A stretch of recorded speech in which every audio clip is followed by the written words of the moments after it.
de la protection du peuple à Ain Arab repousse une grande offensive de Daesh et exécute des opérations spécifiques à l'est de la ville, alors que les protestations contre les politiques du gouvernement d'Erdogan se poursuivent.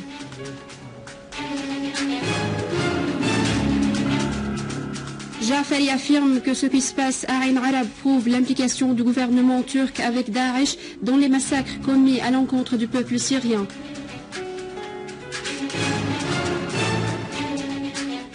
Mort de 30 éléments de l'organisation terroriste de Daesh dans un bombardement irakien visant un de leurs regroupements à Tikrit.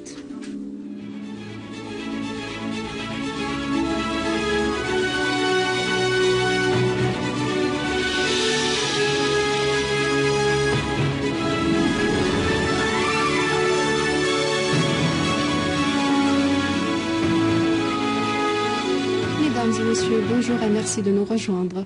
Le délégué permanent de la Syrie auprès des Nations Unies, Bachar Jafari, a affirmé que les actes perpétrés par les réseaux terroristes armés en Syrie sont le résultat de l'appui apporté par certains pays arabes régionaux et internationaux, bien connus pour tout le monde. Dans une allocution prononcée aux Nations Unies devant la première commission du désarmement et la sécurité internationale, Jafari a affirmé que le gouvernement syrien soutient toutes les initiatives visant à édifier une communauté internationale vide de l'usage de la force et basée sur les principes de la Charte de l'ONU relatifs à la justice, à l'égalité et au respect de la souveraineté. Jafari a de même souligné que ce qui se passe à Ain Arab confirme l'implication du gouvernement turc dans les massacres commis par l'État islamique à l'encontre des Syriens, au lieu de les aider à surmonter la crise dans leur pays.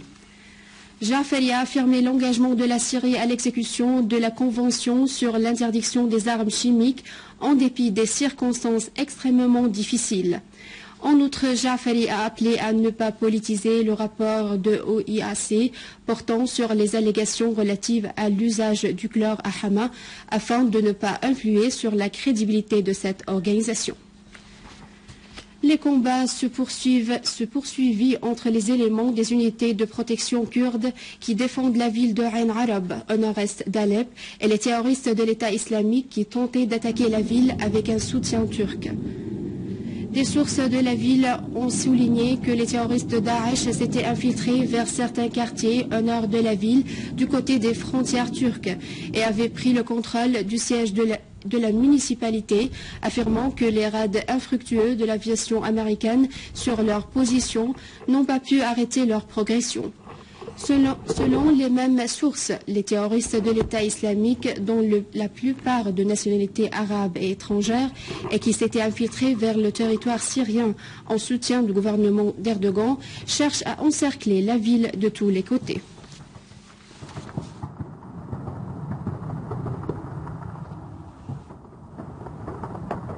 À propos de la situation dans la ville d'Ain Arab, le journal britannique The Independent a publié un article dans lequel il a confirmé que suite au contrôle de l'organisation terroriste Daesh sur environ 40% de la ville, il est probable que la population ferait la cible d'un massacre semblable à ce qui s'est passé à Srebrenica, en référence au massacre perpétré dans la Bosnie-Herzégovine.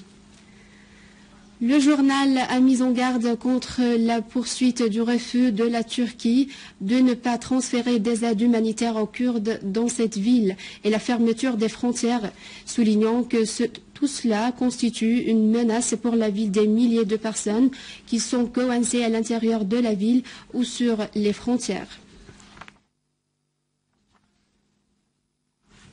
Les États-Unis ont appelé le régime turc à s'engager dans les efforts pour combattre l'organisation de Daesh en gelant les financements du terrorisme et en arrêtant l'afflux des combattants étrangers.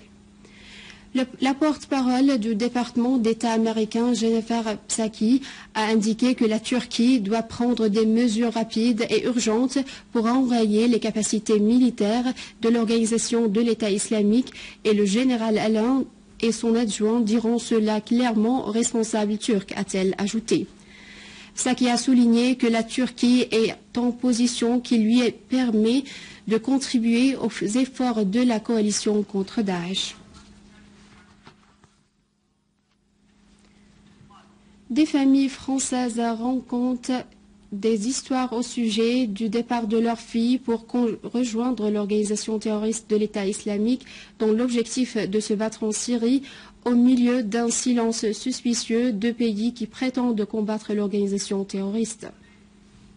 En dépit des craintes de l'Europe du reflet du terrorisme qu'elle a soutenu en Syrie et les allégations des États-Unis et de leurs alliés de frapper les positions de cette organisation terroriste en Irak et en Syrie, les critiques se multiplient, appelant à punir les parties impliquées dans les opérations de recrutement, d'entraînement et d'envoi des terroristes pour se battre en Syrie et en Irak.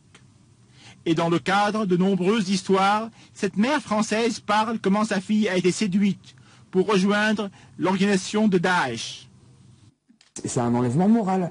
Parce qu'on les suit, je ne sais pas combien de temps Sarah a été endoctrinée sur Internet, elle passait beaucoup de temps sur Internet, mais ils ont dû lui dire des choses et des choses et des choses, des lavages de cerveau pour qu'elle en arrive là. Cela s'inscrit dans le cadre d'une pièce burlesque qui indique que ces enrôlés en Syrie ne reconnaissent pas les valeurs de leur pays et de leur république. Ils n'ont pas trouvé donc une place comme citoyens, ils ont choisi alors de s'aventurer. Et voici Fouad Abelti, qui raconte l'absence de sa sœur Nour, qui était présente avec un des groupes terroristes, et comment il gardait contact avec elle, jusqu'à la rupture de ce contact, après qu'elle ait exprimé sa volonté de rentrer dans son pays. On avait tout le temps téléphone, on avait moins 5-6 fois par jour au téléphone, on avait toujours moyen de le contacter. Et depuis mi-mars qu'elle a voulu revenir, là dès qu'elle disait qu'elle avait craqué, qu'elle voulait revenir, le téléphone est coupé directement.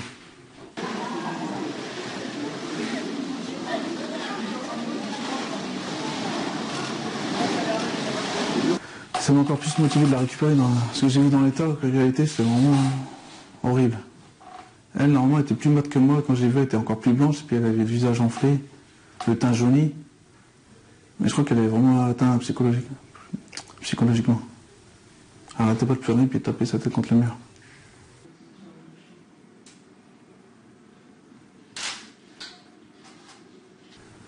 Le lendemain matin, je suis retourné voir ma soeur, 2 minutes, et là, elle a craqué, elle a commencé à pleurer, elle a dit qu'il voulait revenir. Puis là, on m'a dit de partir. Là, on m'a ramené dans l'autre villa. Et je suis resté jusqu'au mercredi d'après, jusqu'au 16, après on m'a dit de partir. Donc en 7 jours, j'ai vu que ma soeur que 2 fois. Une fois une demi-heure, puis une fois 2 minutes. En France, aux États-Unis et dans d'autres pays, il y a de nombreuses filles comme celle-ci, de celles dont le cerveau a été souillé au point d'arriver à être disposées à mourir pour exécuter les fatwas de la débauche et l'appel de l'organisation de Daesh sur les réseaux sociaux. Et la question qui se pose, l'Occident qui redoute le terrorisme, est-il au courant de ces opérations d'enrôlement, bien que les caméras de surveillance et ces appareils de renseignement sont partout, ou elles sont dans des tiroirs fermés dont les propriétaires ne veulent pas ouvrir pour qu'elles ne soient pas dévoilées, surtout après que des fuites font état que les services de renseignement britanniques ont donné le feu vert à des terroristes qui étaient dans leur prison pour se diriger au front des combats en Syrie et en Irak. En Irak, 30 terroristes de l'organisation terroriste de l'État islamique, dont des commandants, ont été tués dans un bombardement aérien irakien qui a visé le rassemblement au sud de Tikrit. Une force de commandement des opérations dans le gouvernorat de Ramadi a repoussé une attaque de l'organisation contre le palais El-Shamia au nord du gouvernorat, causant la mort de 3 éléments de l'organisation. Une source militaire a indiqué qu'une unité de commandement des opérations de Anbar a repoussé cette attaque de grande envergure de l'organisation Daesh, outre le déjouement d'une autre attaque sur le camp de Hit à l'ouest de Ramadi. Et l'attaque s'est soldée par la destruction d'un char et d'un véhicule blindé de l'organisation terroriste. Le ministre turc de l'Intérieur a reconnu la mort de 31 manifestants qui protestaient contre les politiques de soutien de son gouvernement à l'organisation terroriste de Daesh au cours des 2 derniers jours. Le ministre turc de l'Intérieur a déclaré qu'au moins 31 personnes ont été tuées et 630 blessées dans les villes de Diyarbakir, Mardin, Siirt, Mos, Van, Adana, Istanbul et Bangol. Il a ajouté que les forces de sécurité turques ont par ailleurs arrêté plus d'un millier de personnes. Reste à savoir que les protestations se sont poursuivies pour le 3e jour consécutif dans plusieurs villes turques où les policiers utilisent des balles réelles et le gaz lacrymogène pour disperser les manifestants, alors que des dizaines de personnes ont été arrêtées à Diyarbakir où le couvre-feu imposé reste en vigueur. Une délégation populaire française présidée par Robert Ménard, maire de la ville de Béziers, a effectué au cours de sa visite en Syrie une tournée au musée national de Damas, où elle a visité les divers départements du musée. Le programme de la délégation comporte une visite à la ville historique de Maaloula, où elle prendra connaissance des opérations de restauration des dégâts causés par les groupes terroristes d'Al-Qaïda en Syrie. La délégation étudiera également la possibilité de contribuer aux travaux de restauration dans la ville. Nous nous rendrons à Maaloula.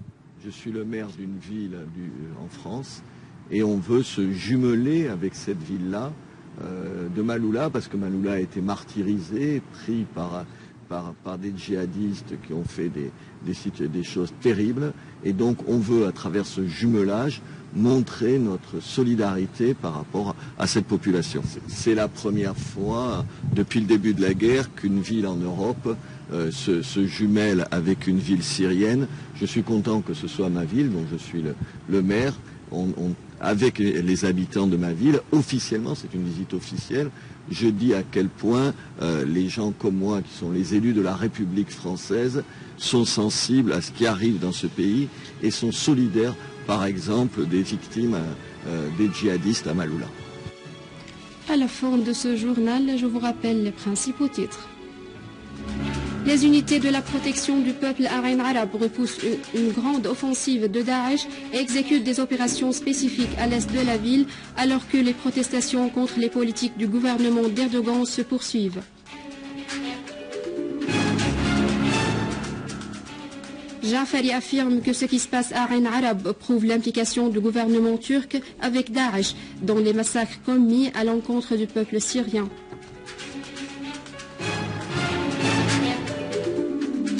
Mort de 30 éléments de l'organisation terroriste de Daesh dans un bombardement irakien visant un de leurs regroupements à Tikrit. C'est la fin du journal. Je vous remercie de l'avoir suivi. Je vous rappelle que vous pouvez consulter notre site internet syriaonline.sy pour avoir ce journal et davantage d'informations. Au revoir.